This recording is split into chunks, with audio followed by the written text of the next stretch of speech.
The friend says, well, where did you lose your keys? Oh, in the bar. So why are you looking for your keys out here? Huh? And then the drunk says, oh, because there's more light out here, I can see.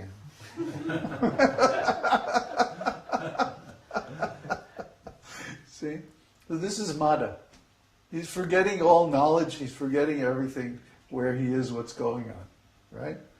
This is Mada. But in spiritual life, Mada, this happens because of excessive delight. Huh?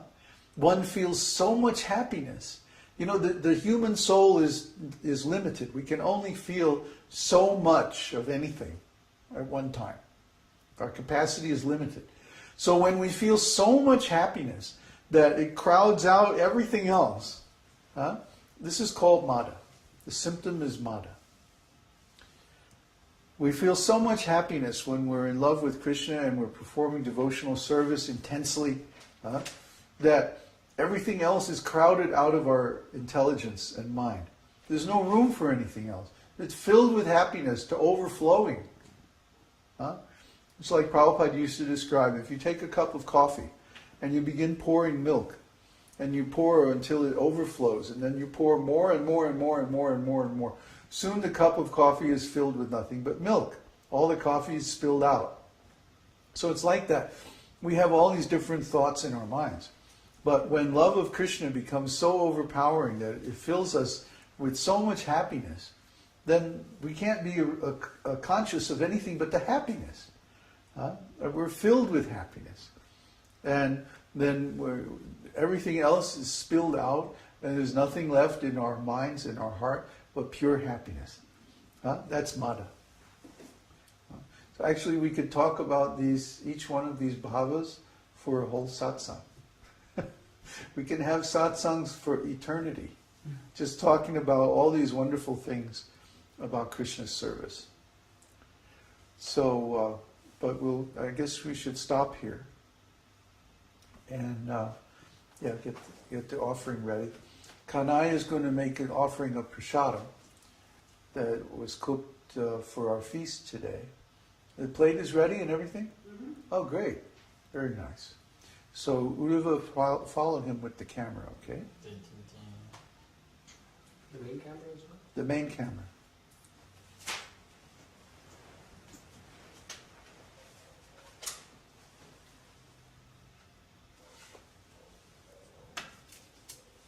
Now he's putting the food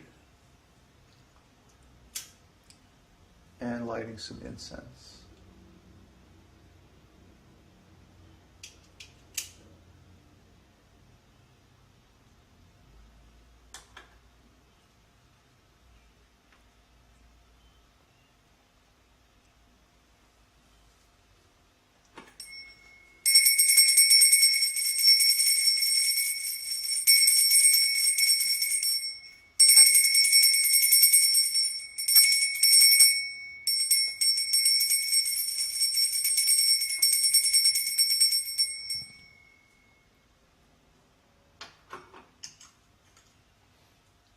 Bell. Ring the bell while you say the prayers. Just bow down. Hold the bell. Mm-hmm. Yeah.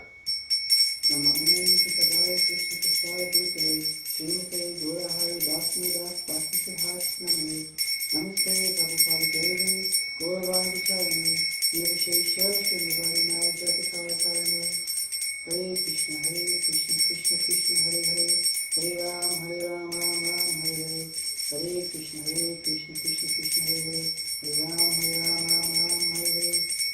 Krishna, Krishna Krishna, Hare Hare, Hare Ram, Ram Hare Hare.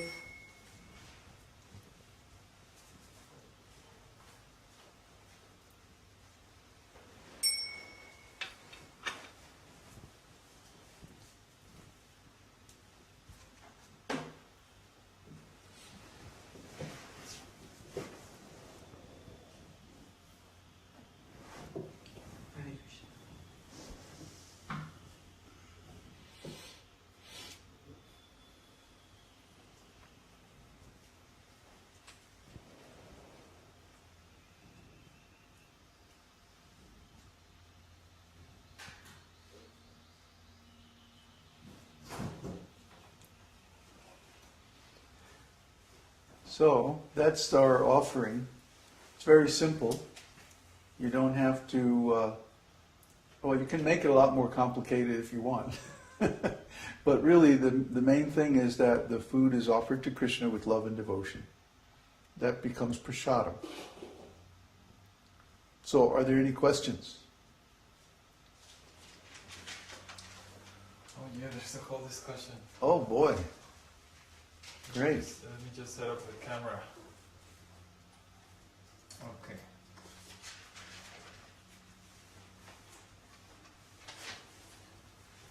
From Peter, does everyone's spiritual relationship go through all these bhavas at one time or another? Our eternal spiritual mood is fixed in a certain number of bhavas or all of them? There's the sthāyi-bhavas, the 5 permanent emotions. Neutrality, servitorship, friendship, parenthood, and conjugal love. Those are always there. Then, as we move through different relationships and different pastimes with Krishna, we experience various other bhavas as temporary flavors or colorings of that emotion.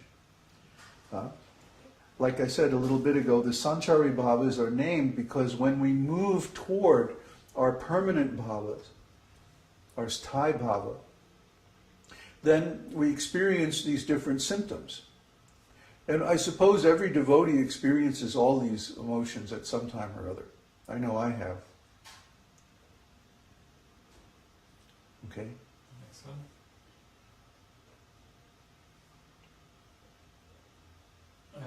David.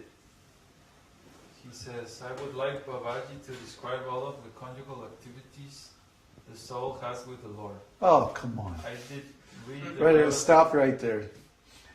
This is not a subject that's appropriate for a public discussion.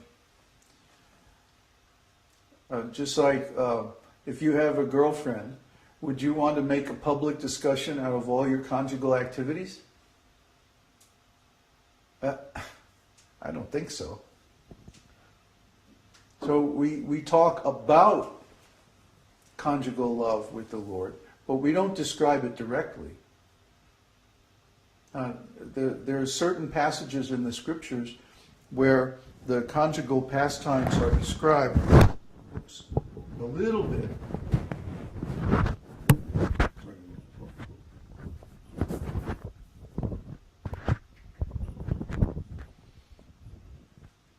But there's no place where they're described completely, because that would be a violation of Krishna's confidentiality.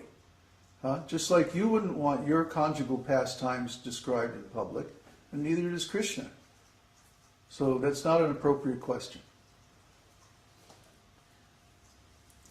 Okay, next one.